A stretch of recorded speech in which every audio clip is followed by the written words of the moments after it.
Kisah legenda Sunan Giri. Nama asli Sunan Giri adalah Raden Paku, namun ia juga dikenal dengan nama Joko Samudro pada masa kecilnya. Ia merupakan putra seorang bangsawan Maulana Ishak yang berasal dari negeri Samudra Pasai Aceh, dan Dewi Sekardadu, putri seorang raja di Blambangan, Jawa Timur. Kisah Sunan Giri bermula sejak kecil dengan banyak tantangan dan keajaiban.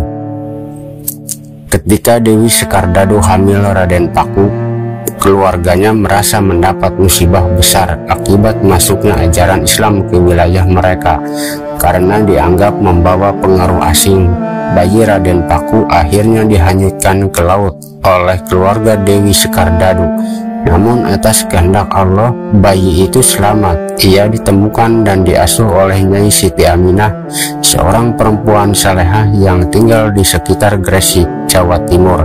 Karena dibesarkan di dekat laut, Raden Paku kecil kemudian dipanggil Joko Samudro, yang berarti anak laut. Setelah dewasa, Raden Paku berkelana ke Ampel untuk menimba ilmu dari Sunan Ampel, salah satu wali songo yang dihormati di tanah Jawa. Di Ampel ia belajar bersama dengan Raden Mas Said yang kelak dikenal sebagai Sunan Kalijaga, dan Raden Makdum Ibrahim Sunan Bonang. Kepintarannya membuatnya cepat menguasai ajaran-ajaran Islam dan ilmu tasawuf. Sunan Ampel melihat potensi besar dalam diri Raden Paku dan menyarankan agar ia mendirikan pesantren di Gresik, tepatnya di atas bukit yang sekarang dikenal sebagai Giri. Dari sinilah ia mendapat gelar Sunan Giri, yang berarti wali dari Bukit Giri. Sunan Giri dikenal sangat inovatif dalam menyebarkan Islam. Ia memperkenalkan metode dakwah yang unik dan menarik bagi masyarakat Jawa, terutama anak-anak. Sunan Giri menciptakan permainan tradisional seperti jelungan dan cublak-cublak suweng yang berisi pesan-pesan moral dan ajaran Islam. Melalui permainan ini, anak-anak menjadi tertarik dan secara tidak langsung mendapat pemahaman tentang akhlak Islam sejak dini. Tidak hanya itu, Sunan Giri juga sangat pandai dalam berdiplomasi dan dikenal sebagai penasihat bagi kerajaan-kerajaan di Nusantara. Ia diundang untuk memberikan nasihat dan membantu perumusan undang-undang yang menggabungkan hukum Islam dengan adat lokal. Salah satu peran pentingnya adalah sebagai penasihat kerajaan Majapahit di masa-masa akhir kejayaan. Sunan Giri mendirikan pesantren Giri yang menjadi pusat pendidikan Islam di Jawa Timur. Dari pesantren inilah banyak lahir ulama dan tokoh-tokoh besar yang melanjutkan perjuangan menyebarkan Islam di Nusantara. Pesantren Giri juga menjadi titik awal jaringan Wali Songo dalam mengintegrasikan ajaran Islam dengan kebudayaan lokal, menciptakan harmoni antara tradisi dan agama baru. Keberlanjutan pengaruh Sunan Giri. Sampai hari ini pengaruh Sunan Giri masih terasa. Wilayah Gresik, khususnya Bukit Giri, menjadi salah satu pusat ziarah bagi umat Islam yang ingin mengenang jasa-jasanya. Kisah Sunan Giri bukan hanya soal penyebaran agama, tapi juga tentang keberanian, pengorbanan, dan ketulusan hati seorang wali dalam merangkul masyarakatnya. Kiprah Sunan Giri telah menginspirasi generasi-generasi selanjutnya, baik dari segi ilmu agama maupun nilai-nilai toleransi. Kisahnya adalah bukti bahwa dalam kesederhanaan dan kreativitas, sebuah ajaran yang penuh kasih sayang dapat menyentuh hati setiap manusia. Peran Sunan Giri sebagai pemimpin spiritual.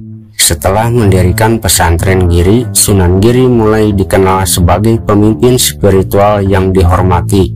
Pesantren ini tidak hanya menjadi tempat belajar bagi para santri dari wilayah Jawa, tapi juga dari berbagai daerah di Nusantara, seperti Madura, Kalimantan, Sulawesi, bahkan hingga Maluku.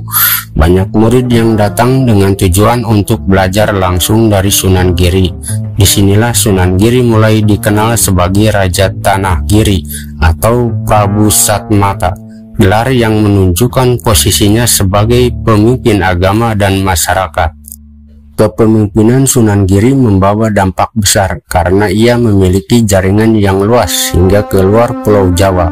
Ini terjadi karena para santri yang belajar di pesantren Giri kemudian kembali ke daerah asalnya dan membawa serta ajaran Islam yang telah diserap.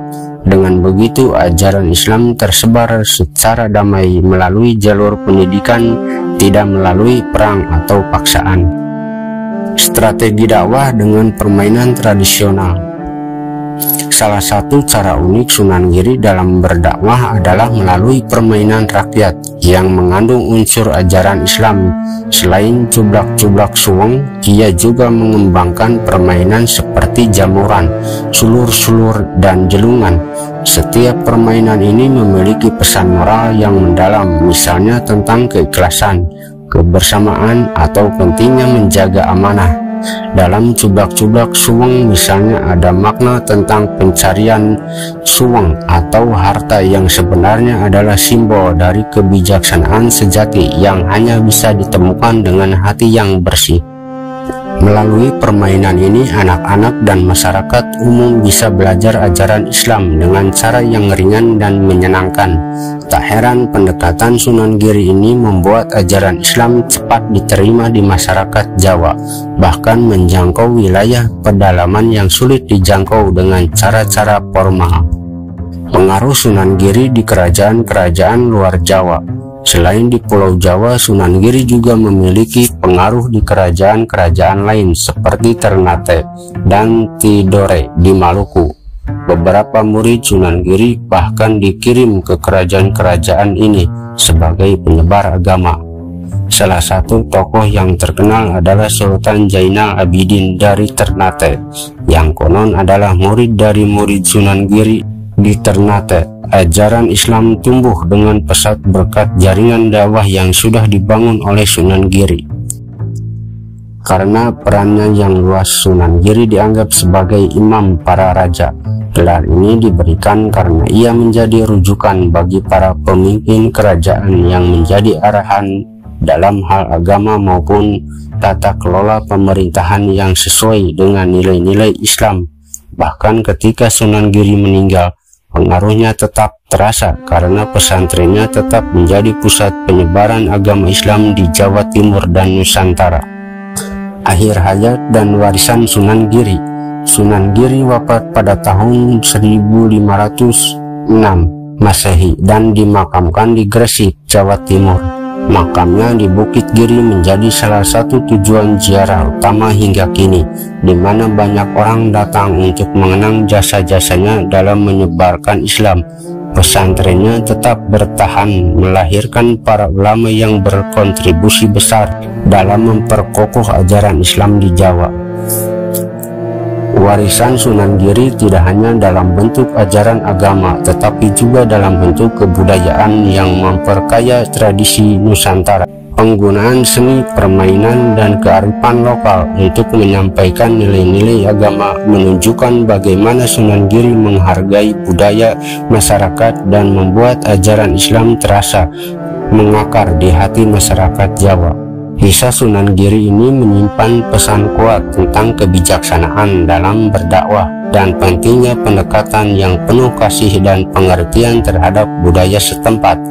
Lewat strategi yang kreatif dan penuh makna, Sunan Giri menjadi sosok yang tidak hanya menginspirasi masyarakat pada masanya, tapi juga hingga saat ini.